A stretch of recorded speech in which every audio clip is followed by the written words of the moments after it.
बहुत समय पहले की बात है। एक छोटे से गांव में रामू नाम का किसान रहता था। रामू गरीब जरूर था, लेकिन उसके दिल में उम्मीद और चेहरे पर मुस्कान हमेशा रहती थी।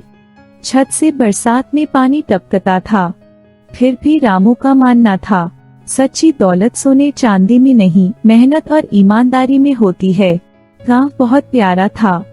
चारों तरफ खेत खलिहान के बच्चे सुबह सुबह तालाब के किनारे खेलते और शाम होते ही चिड़िया अपने घोंसलों में लौट जाती। रामू सुबह सूरज उगने से पहले ही उठ जाता। एक छोटा सा हल और 2 बूढ़े बैल उसके साथी थे। वह अपने खेत की मिट्टी को सहलाता और सोचता, हे धरती माँ, अगर तू साथ दे तो भूखा कोई बच्चा ना सोए। लेकिन रामू के पास जमीन बहुत कम थी। जितना वह बोता उतना पेट भरने लायक ही निकलता। घर में उसकी बूढ़ी माँ और एक नन्ही सी बेटी गुड़िया भी थी। गुड़िया बड़ी प्यारी और चंचल थी। गांव के लोग रामू को पसंद करते थे क्योंकि वह हमेशा मदद करता। किसी की बैलगाड़ी धंस जाए, गांव के बच्चे तो रामू को रामू काका कहकर बुलाते और उसके साथ खेलते। एक साल बारिश देर से हुई। खेतों में दरारें पड़ गईं। जो फसल रामू ने बोई थी वह सूखने लगी। हे भगवान, हे धरती माँ, अब क्या होगा। बैल भी भूख से कमजोर हो गए। घर में अनाज का कोठार खाली हो गया। माँ की आंखों में चिंता साफ झलकती थी, लेकिन रामू हिम्मत नहीं हारता। एक दिन गुड़िया ने भोलेपन से पूछा, बाबा, क्या हमारे खेत में भी कभी खूब सारे गेहूं की बालियां उगेंगी? रामू ने सोचा, अब की बार कुछ नया करना होगा, लेकिन गरीबी उसके सामने पहाड़ बनकर खड़ी थी। बीज खरीदने के पैसे नहीं थे, फिर भी रामू हार मानने वाला नहीं था। उसने गांव के बच्चों को इकट्ठा किया और कहा, बच्चों, अगर हम सब मिलकर मेहनत करें तो बड़ा काम हो सकता है। खेत तो सूख रहा है, मगर हमारे पास दिमाग और हाथ दोनों हैं। चलो तालाब को गहरा करते हैं, ताकि जब बरसात हो तो पानी इकट्ठा हो सके। बच्चों को यह विचार बहुत अच्छा लगा। वे गीत गाते हुए फावड़े और तसले लेकर तालाब साफ करने लगे। धीरे धीरे गांव के बड़े भी इसमें शामिल हो गए। किसी ने लकड़ी काटकर पानी का रास्ता बनाया, किसी ने पत्थर हटाए। लेकिन तभी एक नई मुसीबत आई। बरसात फिर देर से हुई। खेत सूखने लगे और तालाब अधूरा रह गया। गांव के लोग निराश हो गए। कुछ कहने लगे, रामू, तेरे सपनों से पेट नहीं भरता।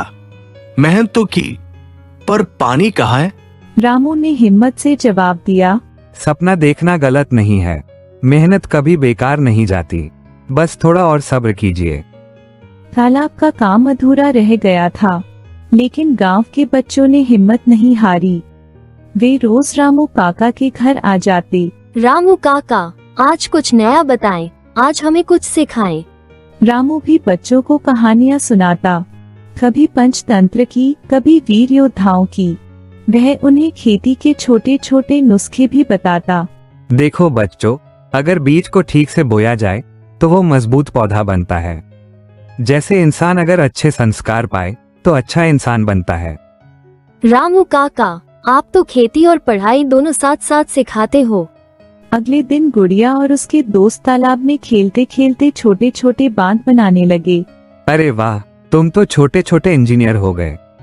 गांव के लोग यह देखकर चकित थे। बच्चे काम भी कर रहे थे और खेल भी।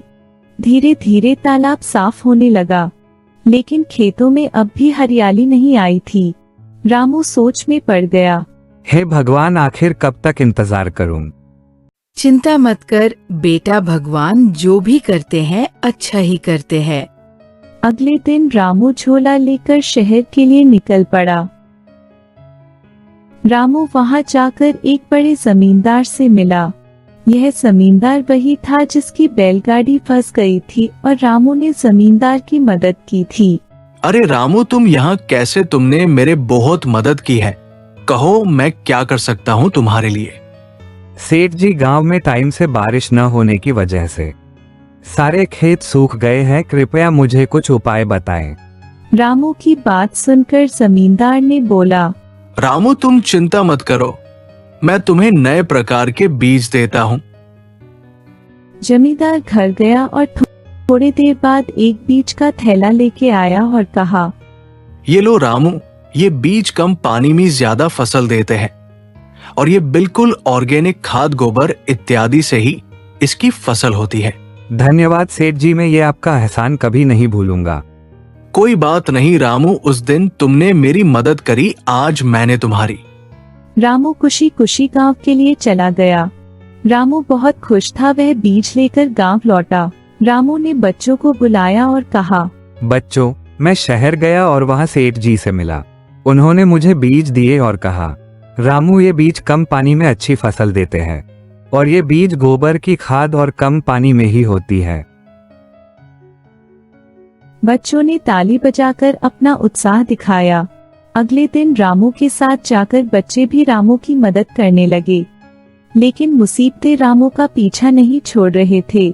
बहुत बड़ा तूफान आ गया जिससे फसल भी टूट गई। रामू और बच्चे खेतों में जाकर फसल को सीधा करने लगे। बाकी के गांव वालों ने भी उनकी मदद करी। धीरे धीरे गांव में मेहनत की लहर उठी और अब लोग खूब मेहनत करने लगे। कुछ दिन बाद गांव में बारिश हुई। रामू और बच्चे खुशी से साथ में उछलने लगे। अब गांव में दोबारा हरियाली लौट रही थी। सभी ने मिलकर जो तालाब बनाया था वो भी भर गया था। खेतों की फसल दोबारा अच्छी होने लगी। अब सभी के खेतों में हरियाली थी, लेकिन रामू के खेतों में फसल अच्छी हो रही थी। अब रामू बहुत खुश था। रामू घर जाकर माँ से कहता है, बारिश की वजह से कुछ ही दिनों में फसल दोबारा खड़ी हो गई। ये सब बच्चों की मेहनत, आपके आशीर्वाद की वजह से हुआ है। रामू और बच्चों की मेहनत रंग लाई। अब पूरा गांव मेहनत करता। जब बारिश नहीं होती, बच्चों के बने तालाब से पानी लेकर फसल में डालते। पूरा गांव खुशहाल रहने लगा।